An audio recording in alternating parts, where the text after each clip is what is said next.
At first I was a little bit scared coming because I thought maybe people would be insensitive and be very offensive towards religion, and instead it enlightened me and just made me want to become more open-minded and explore what other people have to say.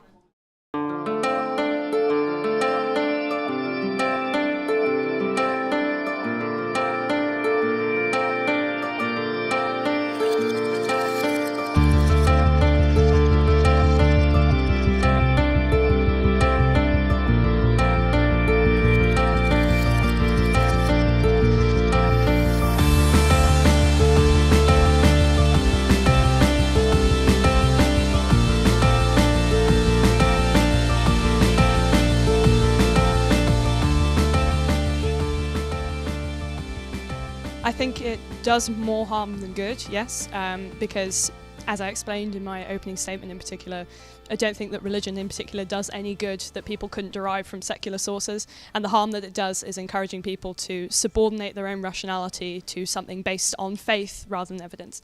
In my opinion, no, I think religion does a huge amount of good in people's everyday lives. I think it provides an amazing reminder of how we can be the best versions of ourselves.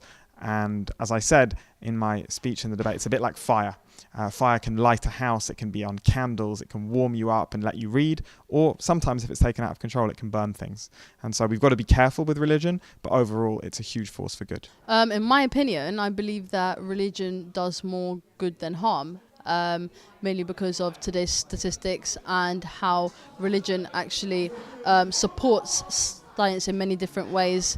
And yeah. Ultimately, I think that religion does very little good that can't be accounted for by secular sources, and it also, by inhibiting people's empathy and rationality, sort of enables them to do some things that you wouldn't find justified in secular circles.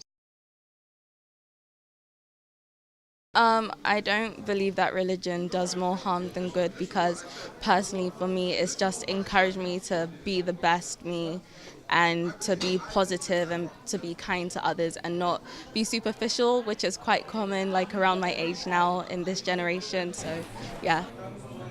As a result of extremism and people not actually following religion the way it should be or the way that it has been practiced in the past, it has become a little bit more harmful than it is good. I think the basis of religion is really important to a lot of people.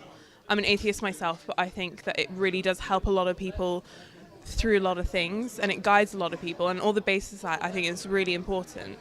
I think it's only when people extrapolate from that and, you know, in terrorist attacks in the name of religion. I like to understand from an atheist point of view of religion and what it does to our society. I find it really interesting about what they had to say. It's often seen that women are oppressed in religion a lot, but learning that there are female rabbis, I had no idea about that. It was really encouraging to hear that it's actually modern and up to date with the times, so yeah. Before I came here today, that's what I thought a lot about. It was like religion guides us and tells us what to do, and rather it's very dogmatic. But after hearing it being like a loving vessel, something to help us rather than tell us strictly what to do, I thought that was really interesting and did change my mind a little bit.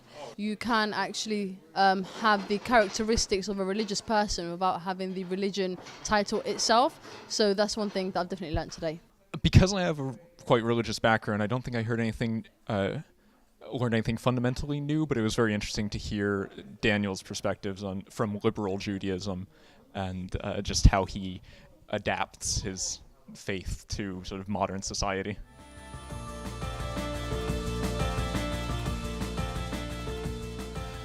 We're engaging with real people and we're listening to their points of view. And if we're not doing that, how can we be tolerant? If we only read what we want to read, if we only read the Telegraph, if we only read the Guardian, if we only follow one Twitter account, and that's where we get our information from, we're not becoming tolerant people by reinforcing our own views.